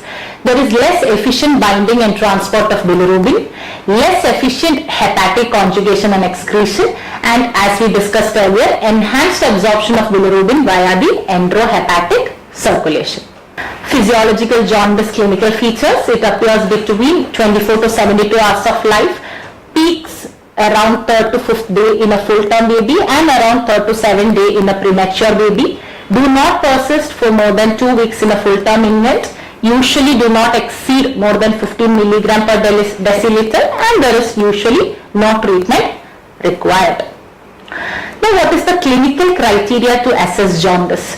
Kramer's criteria is therefore that Kramer has categorized the body into 5 parts. The first part is your face, your second part is the upper trunk, the third part is your lower trunk and thighs, fourth part is arms and lower legs, and your palms and soles is part 5. The IAP guideline states it's around 4 to 8 milligram per deciliter in the face, 5 to 12 milligram per deciliter upper trunk, 8 to 16 milligram per deciliter lower trunk and thighs, 11 to 18 milligram per deciliter arms and lower legs, and more than 15 milligram per deciliter if it is seen in palms and soles. So which means when you see a jaundiced baby, if you see only yellowish discoloration of your face, then it is roughly around 5 milligram per deciliter. To make it easier, if you see up to upper trunk, maybe it is around 6 to 10 milligram per deciliter. If you see up to thighs, it might be 11 to 12 milligram per deciliter. If you see in your lower legs and arms, it is around 12 to 15 milligram per deciliter. And if you see in the palms and soles, then entire body, if it is jaundiced, then it is definitely more than 15 milligram per deciliter. What is pathological jaundice? When you see clinical jaundice in the first 24 hours of life, or serum total bilirubin is more than 15 milligram per deciliter, or the rate of increase of serum total bilirubin is more than 0.2 milligram per deciliter per hour, or 5 milligram per deciliter per day, the direct serum bilirubin is more than 2 milligram per deciliter, or clinical jaundice persisting for more than 2 weeks in a full-term newborn, then we should think of pathological jaundice. Moving to the causes, that which appear within 24 hours of birth. First one is RH and ADO incompatibility, means maternal and baby's blood group difference is present, causing antibodies of the mother in the baby, resulting in hemolytic disease of newborn. G6PD enzyme deficiency. G6PD is an important enzyme of the RBC 4-pentophosphate pathway that will help in prevention of the damage of RBC due to reactive oxygen species. Intrauterine infections like malaria, viral bacterial infections, and alpha thalassemia. It is a hemoglobinopathy, that is structural deformity of hemoglobin causing hemolysis. Appearing within 24 to 72 hours, physiological jaundice as we discussed earlier, septicemia, that is blood infection, polycythemia, that is when you have excess blood in the body, extravascular blood like sapphire hematoma, IVH, SAH. We have dealt with this topic in one of our previous sessions. Appearing after 72 hours, again septicemia is a cause, neonatal hepatitis, extrahepatic biliary atresia, breast milk jaundice, metabolic disorders like hypothyroidism, hypopituitarism, Crigler-Najjar syndrome and Gilbert syndrome, both the syndromes associated with deficiency of our conjugation enzyme in liver. Now, what is breast milk jaundice? They may persist as a prolonged physiological jaundice or appear de novo after first week. It is commonly seen in exclusively breastfed babies. Maximum intensity is seen in 10 to 14 days, and breastfeeding should not be stopped. For higher level, phototherapy may be needed. So we basically continue breastfeeding and usually the jaundice regresses. Bilirubin-induced neurological dysfunction or BIND. The different stages. Stage 1, that is seen in the first few days. The child is lethargic, hypotonic, there will be refusal of feed. Stage 2, usually seen in first week, wherein as shown in the image, you will have opisthotonus, retrocollis, seizures and hypertonia. Stage 3, after first week, where the child is in stupor or coma. The chronic bilirubin-induced neurological dysfunction, also known as kernicterus, you will see movement disorders, gaze anomalies and auditory abnormalities. Now let's see how to approach a jaundiced baby. When you receive a baby, ascertain the birth weight, gestation, postnatal age in hours, see the clinical condition if the child is well or ill, decide whether jaundice is physiological or pathological. If physiological and baby well, then you observe. If deeply jaundiced, then look for kernicterus like lethargy, poor feeding, poor or absent morals, hypertonia, opisthotonus or convulsion. Maternal perimeter history in detail we have to see. Physical examination as we discussed right now. Laboratory tests like total, direct, indirect serum bilirubin, blood grouping and RH typing, hematocrit, reticulocyte count and peripheral blood smear, direct Coombs test of the baby, septic screen, liver function, thyroid test and torch assay. So let's see, when you have a neonatal jaundice, we'll see the total bilirubin. See if it is pathological jaundice or physiological jaundice. If it is physiological jaundice, as we discussed earlier, we will be continuing your observation. Consider a repeat of total bilirubin if necessary. If it is pathological jaundice, see if it is direct or indirect. Direct, as we dealt with earlier, when you have more than 2 milligram per deciliter or more than 20% of total bilirubin. Indirect hypobilirubinemia, then hemolytic disease of newborn we have to consider. For that, we will do direct Coombs test in the baby. If that is positive, then we are dealing with isoimmunization like RH, ABO incompatibility or minor blood grouping incompatibility. If your DCT, direct Coombs test, is negative, then you look at the hemoglobin or hematocrit. If it is high, we are dealing with polycythemia due to maternal fetal transfusion, twin transfusion, delayed cord clamping, intrauterine hypoxia.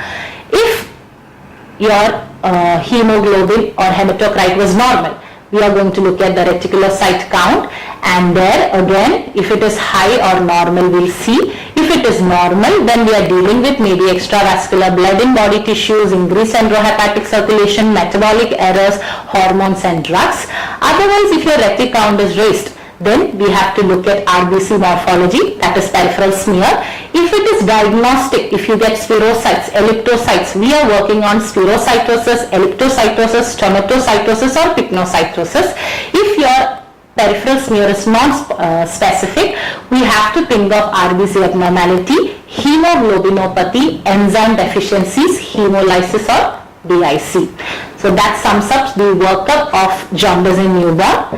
Now let's see how to manage this case. So our aim is to prevent the serum total bilirubin from rising, to reduce serum total bilirubin level and to prevent the neurotoxicity.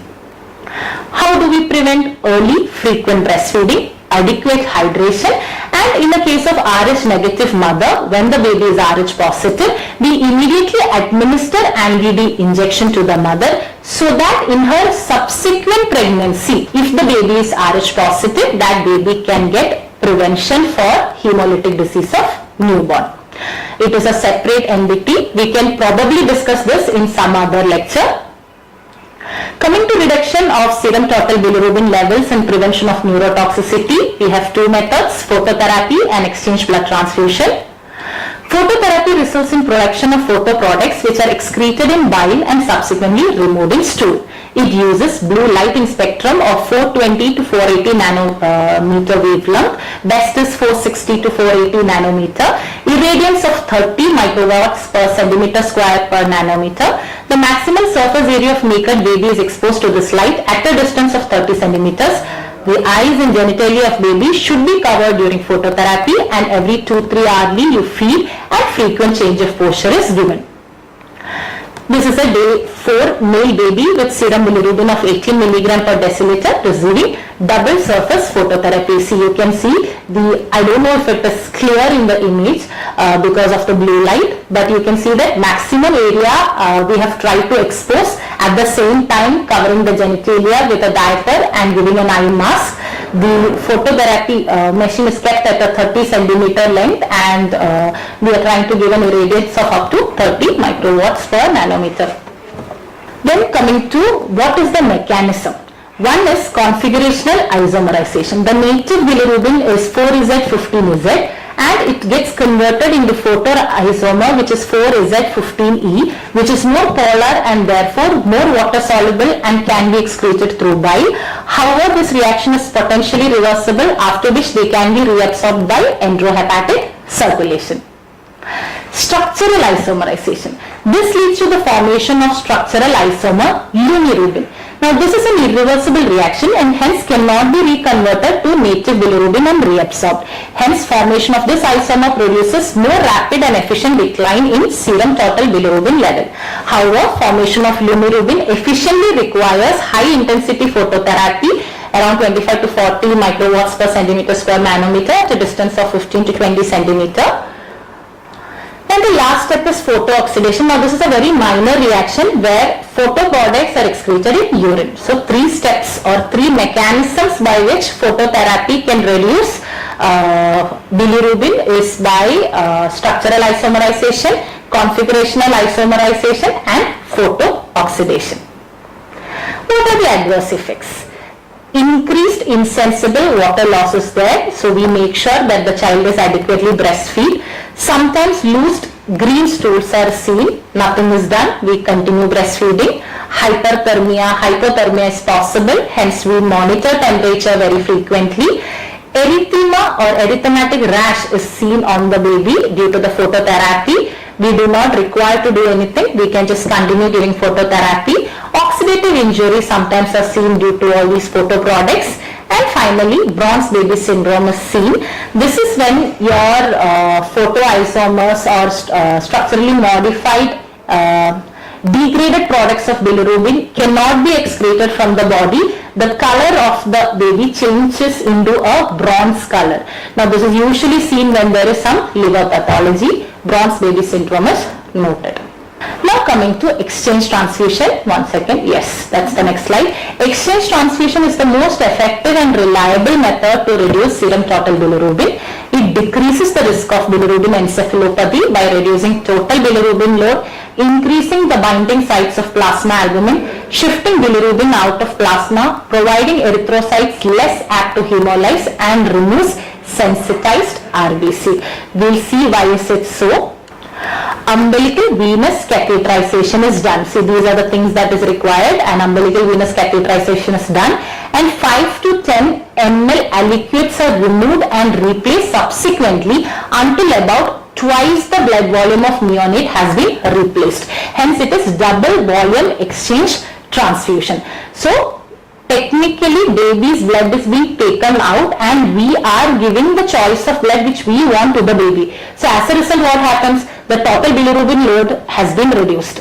There is more binding sites of plasma albumin because the blood which we have given is an adult blood which has good amount of albumin.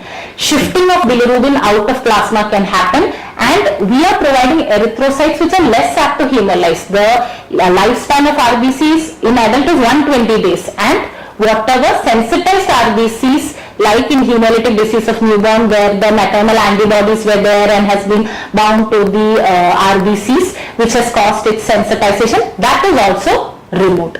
The choice of blood in ABO incompatibility, it is O positive blood suspended in AB plasma. RH isoimmunization, we have to use O negative blood, and the best is that is suspended in AB plasma. Again is another image where one of my residents is doing exchange transfusion for a newborn full-term male baby with DCT4 plus bilirubin 8 mg per deciliter and RH incompatibility, and we were using O negative blood for this baby. Now moving to what is conjugated hyperbilirubinemia. It is when your serum bilirubin is more than 2 mg per deciliter or 20% of total serum bilirubin. And what are the clues or clinical features that you see in conjugated hyperbilirubinemia? High colored urine, white or clay colored stool, persistence of jaundice beyond 2 weeks, and hepatosplenomegaly. We'll just see the causes for it. Idiopathic neonatal hepatitis, inspissated bile syndrome, infections like hepatitis B, torch infection, sepsis, biliary tract malformation, metabolic disorders, and total parenteral nutrition. So with that, we come to the end of the session. The take-home message, I would say you should remember bilirubin metabolism in detail. You should know physiological and pathological jaundice. What are the various etiopathogenesis for jaundice based on the hours or days of life? How will you approach a case of jaundice in newborn? What are the relevant investigations that you see? How can you prevent it? And definitely the management. References, I have taken textbook of pediatrics by Piyush Gupta and Guy Essential Pediatrics 9th edition. With that, we come to the end of the session. Thank you.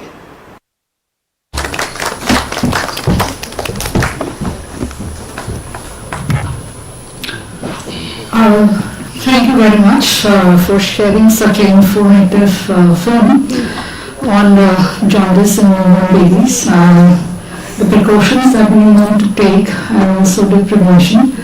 And if we have to make a film, Dr. Har Kadam, we would like to have you on stage, ma'am. Please come and share your thoughts about the film.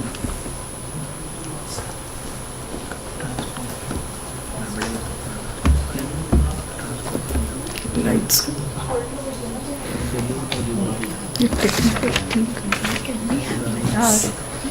The technical team. Lights on, please. Lights.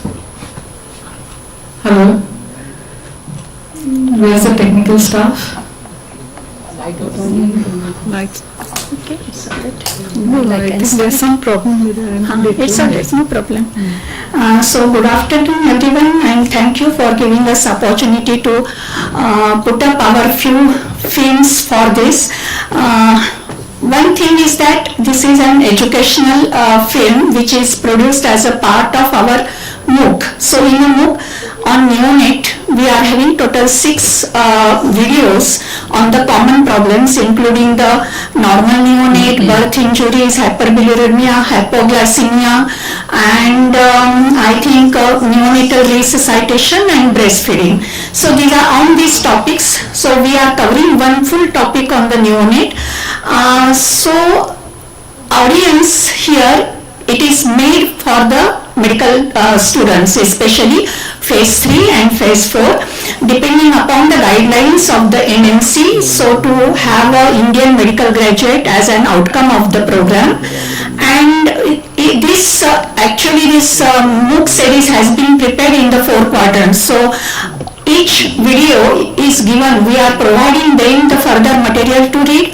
Also we are having some assignments, we are giving them MCQs, so they are totally prepared about that topic, as it is a very common problem. It is a physiological condition turning into the pathological, so how to prevent that, it is needed. And today's student, okay, medical student is the adult, so it is the adult learning, andragogy, and usually it is a need based. Whenever the student wants to know about it, then only learns that. So that is one characteristic of the adult learning.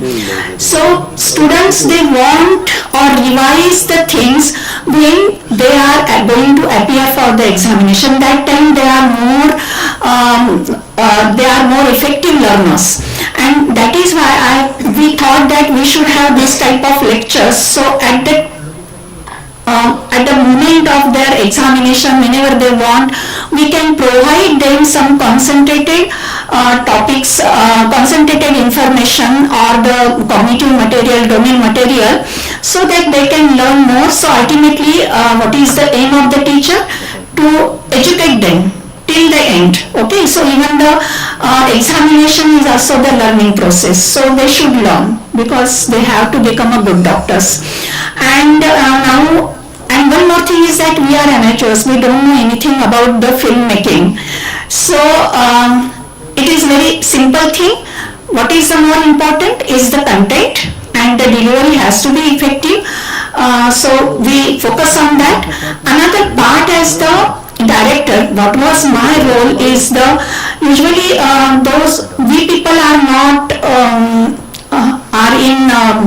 we are not used to just face the camera. That is our one our drawback. So people usually, they don't get ready to go for filming such videos.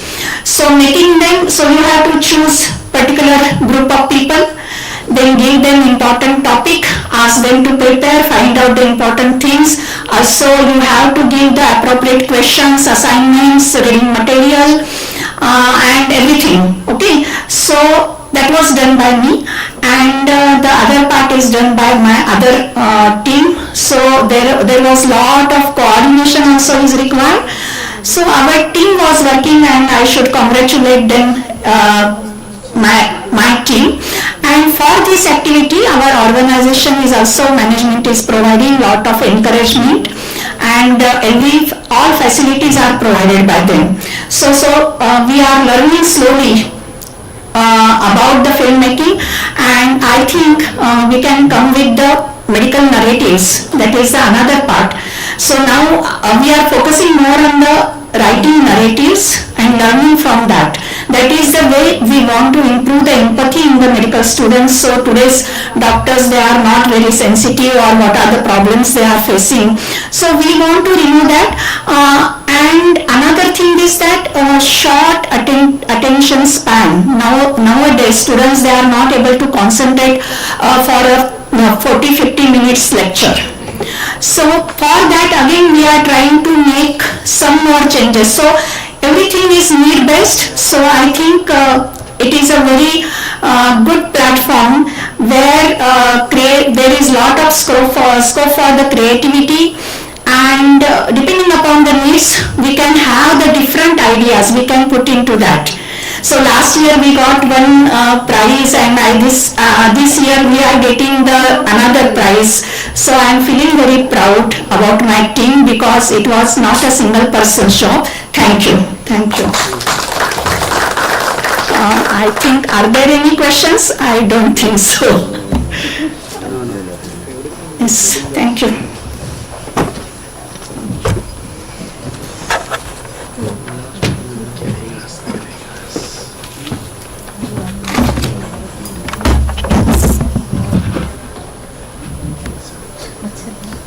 So we have the last film of this session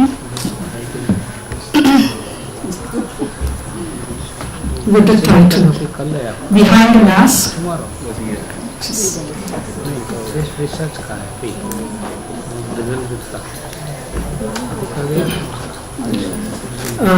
Let me give you a brief synopsis of the film.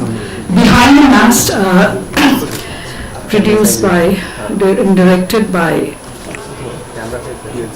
Sujan Surinder and Rupert Varanvali. Okay.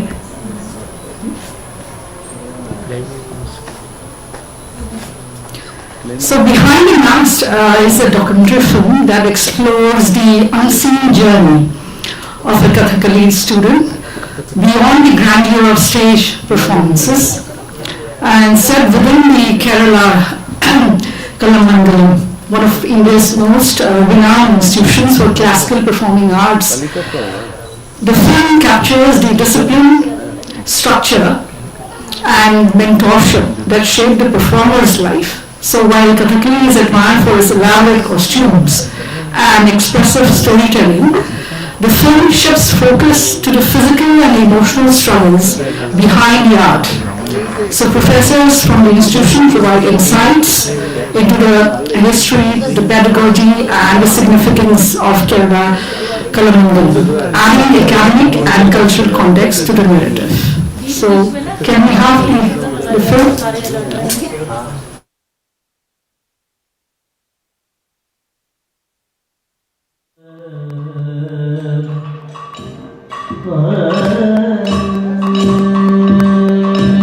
ഞാൻ പറഞ്ഞു നമ്മളിതൊരു practical oriented ആയിട്ടുള്ള art form ആയതുകൊണ്ട് തന്നെ നമ്മൾ കൈയും കാലൊക്കെ വേദന വരുമ്പോഴും ഇതെല്ലാം ചെയ്യുമ്പോൾ നമ്മൾ കൈകളും കാലുകളും തളർത്തുകയും അതിന് വേണ്ടിയിട്ട് ഹാർഡ് വർക്ക് ചെയ്യാതിരിക്കുകയും ചെയ്യും.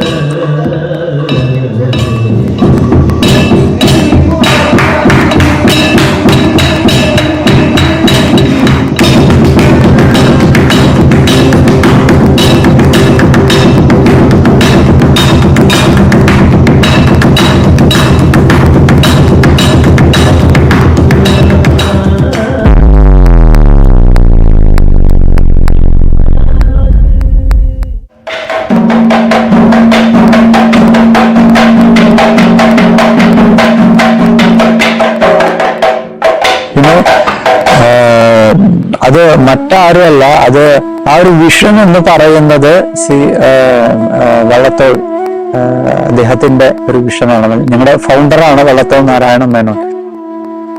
കലാമണ്ഡലം 1930 വള്ളത്തോൾ നാരായണ മേനോൻ അദ്ദേഹത്തിന്റെ മഹത്തായ ഒരു സംഭാവനയാണ്. കഥകളിക്ക് വേണ്ടിയിട്ട് ഒരു മഹത്തായ ഒരു സംഭാവനയായിരുന്നു ഈ കലാമണ്ഡലം എന്നുള്ളത്. അന്ന് വരെ ഈ അന്നുണ്ടായിരുന്ന ഒരു കഥകളി എന്ന് പറയുന്നത് വളരെ ചുരുങ്ങി വന്നു തുടങ്ങി. കലാമണ്ഡലം തുടങ്ങുന്നത് കഥകളിക്ക് വേണ്ടിയിട്ടാണ്. കലാമണ്ഡലത്തിന്റെ ഫസ്റ്റ് കഥകളി കളരിയാണ് ഈ നിൽക്കുന്നത്. ഇവിടെയാണ്, ഈ ഒരു ക്യാമ്പസ് മാത്രമാണ് ഇവിടെ ചെറുതുരുത്തിയിലുണ്ടായിരുന്നത്. അതുകൊണ്ടാണ് ഈ സമാധിയൊക്കെ ഇവിടെ തന്നെ വെച്ചിരിക്കുന്നത്. അത് വെച്ചാൽ നമ്മൾ ആദ്യം ഒരുപാട് നമ്മൾ കഥകളി കാണണം. ഒരുപാട് കളികൾ ഇങ്ങനെ ആശാന്മാരുടെ കളി ഉണ്ടാവും. അത് കണ്ടാലേ നമുക്കൊരു കഥാപാത്രം എങ്ങനെ ആവണം എന്ന് നമുക്ക് മനസ്സിലാവുള്ളൂ. എന്തൊക്കെ ഒരു കഥാപാത്രം ചെയ്യാന്നൊക്കെ നമ്മൾ ഒരാൾ ആശാന്മാരുടെ കളികൾ ഇങ്ങനെ കാണുമ്പോഴാണ് മനസ്സിലാവുന്നത്. അത് ആശാന്റെ സപ്പോർട്ടാണ്. നമ്മൾ അങ്ങനെ എല്ലാവരും കയറി ശരിയാവും, ചെയ്തേതിന് ശരിയാവുള്ളൂ. ചെയ്യാണ്ടപ്പോ അതേപോലെ നമ്മൾ ഈ കാലോണ്ട് ചവിട്ടുമ്പോൾ ഈ സൈഡിൽ ഈ വിരലിന്റെ ഇവിടെ കേട്ട് ചെറുവിരലിന്റെ അവിടെ നഖം കാര്യങ്ങളും ഇങ്ങനെയാണല്ലോ പിടിക്കുക. ഇങ്ങനെ പിടിക്കുമ്പോൾ ഇതിന്റെ ഈ വിരലൊക്കെ അതിന്റെ ഉള്ളിലോട്ടാവുക. ഈ വിരലൊന്നും പുറത്തിറങ്ങാൻ പറ്റില്ല, തള്ളവിരലിൽ നിൽക്കണം. അപ്പൊ ഇങ്ങനെയൊക്കെ ഒരുപാട് കാര്യങ്ങളാകുമ്പോൾ അതിന്റെ സൈഡ് പൊട്ടുക, ചോര വരിക, അങ്ങനെയൊക്കെ ചെയ്യും. വെറുതെ കളയിലാകുമ്പോ ചിലപ്പോ ഈ കല്ലും ഇതൊക്കെ ചവിട്ടി അതിങ്ങനെ കളയിൽ താഴെ വരെ പൊട്ടിയിട്ടുണ്ടാവും നിലമൊക്കെ. അപ്പൊ അതിന്റെ ഇടയിൽ നമ്മളിങ്ങനെ ഭയങ്കരമായിട്ട് ഇങ്ങനെ ചവിട്ടുമ്പോഴും ആ കല്ലൊന്നും ഇടയ്ക്ക് ഭയങ്കര തട്ടുമ്പോൾ ഭയങ്കര വേദന ഇരിക്കും. ആ നഖത്തിന്റെ ഇടയിലൊക്കെ കൊണ്ടുവരുമ്പോഴൊക്കെ ഭയങ്കര ചിലപ്പോൾ കാലിന് ചോരൊക്കെ വരും. കാരണം നമ്മള് കഷ്ടപ്പെട്ടിട്ടുണ്ടോ ഭയങ്കര ട്രെയിൻ ചെയ്തിട്ട് പിടിക്കും. പിന്നെ അത് നല്ല പോലെ ശരിയാവും. ആശാന്മാരെ തന്നെ ചോദിക്കും അതിനെന്താ ചെയ്യേണ്ടതെന്ന് ചോദിക്കും. കാരണം അവർക്കറിയാലോ.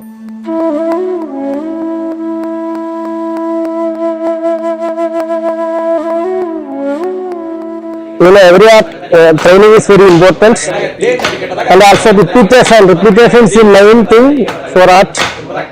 Already I say we are leading the train first to body and via to their mind.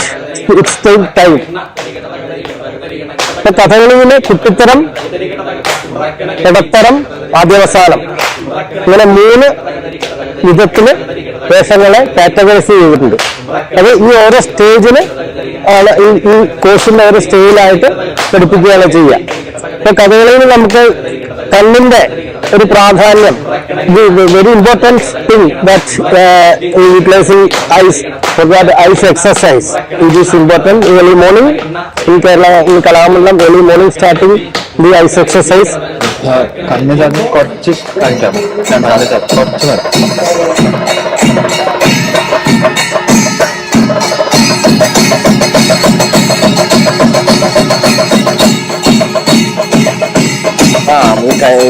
കണ്ണിനേക്കാളും വേദന ഉണ്ടാവും. കൈ ഇങ്ങനെ പിടിക്കണം, കൈ ഇങ്ങനെ പിടിച്ചിട്ടാണ് കണ്ണിന് മസിലുകൾ അതാണ്. ഇൻസ്റ്റിറ്റ്യൂഷനിലെ ഒരു പഠനവും മറ്റേ പുറമേ നിന്നുകൊണ്ട് മറ്റ് മേഖലകളിൽ നിന്നിട്ട് വളരെ ഒരു ചുരുങ്ങിയ ഒരു സമയം 1-2 മണിക്കൂർ മാത്രം ട്രെയിൻ ചെയ്തെടുക്കുന്നത് രണ്ടും വ്യത്യാസമാണ്. അപ്പൊ അതിൻ്റെതായ ഡിഫറൻസ് നമ്മുടെ സ്റ്റേജിൽ നമുക്ക് അത് ഓഡിയൻസിന് കൃത്യമായിട്ട് വാല്യുവേറ്റ് ചെയ്യാൻ പറ്റും.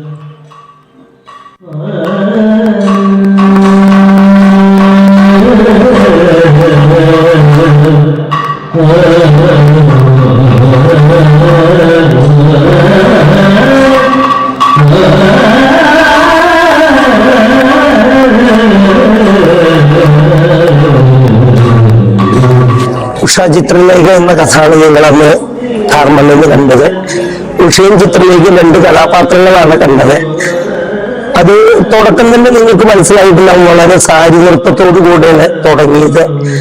ഒരു ചെറിയ വാക്കിൽ പന്തണി നിലയം, പന്ത് വലം കൈ പറഞ്ഞതൊരു സാധനം സാധാരണ കേരളത്തിലൊക്കെ കാണുന്ന ഒരു പന്തുകളിയോടുകൂടി വിസ്തരിച്ചിട്ടാണ് ഉണ്ടായത്.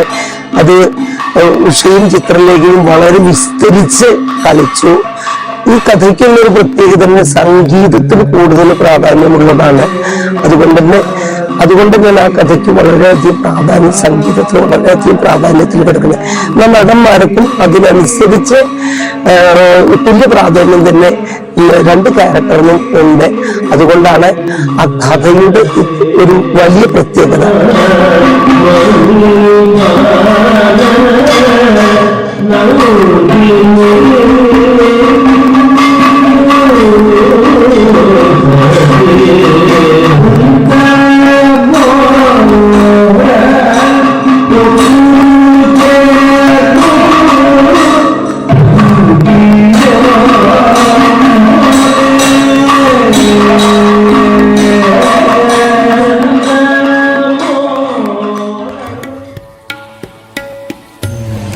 Any final thoughts on how Kalamandalam will contribute to Kathakali in the future? ഇപ്പൊ കലാമണ്ഡലത്തെ സംബന്ധിച്ച് ഒരു ക്യാമ്പസ് എന്നൊരു ഇതിലേക്ക് ഇങ്ങനെ ഇപ്പൊ വന്നുകൊണ്ടിരിക്കുകയാണ്. കൾച്ചറേ മാറിക്കൊണ്ടിരിക്കുകയാണ്. ഇപ്പൊ ഇവിടെ ഒരു യൂണിവേഴ്സിറ്റി ആയിക്കൊണ്ടിരിക്കുന്ന ധാരാളം സാധ്യതകളുണ്ട്. മറ്റ് ഇൻസ്റ്റിറ്റ്യൂഷനെ അപേക്ഷിച്ച് ധാരാളം സാധ്യതകളുണ്ട്. അറിയാൻ പറ്റില്ല. അതാണ് ഞാൻ പറഞ്ഞത്, മുൻപ് പറഞ്ഞത്, വള്ളത്തോട് കഥകളി എന്ന കലാരൂപം നിലനിൽക്കണം എന്ന് വെച്ചിട്ടാണ് 1930 ഈ സ്ഥാപനം ആരംഭിച്ചത്. കഥകളി നിലനിൽക്കണം, ചിലപ്പോൾ നിലനിൽക്കുമായിരിക്കും, പക്ഷെ ഇതുപോലെ ആയിരിക്കണമെന്നില്ല. വളരെ നല്ല കഥയാണ്, നിങ്ങൾക്ക് എല്ലാവർക്കും ഇഷ്ടപ്പെട്ടെന്ന് വിചാരിക്കുന്നു. വളരെ സന്തോഷം.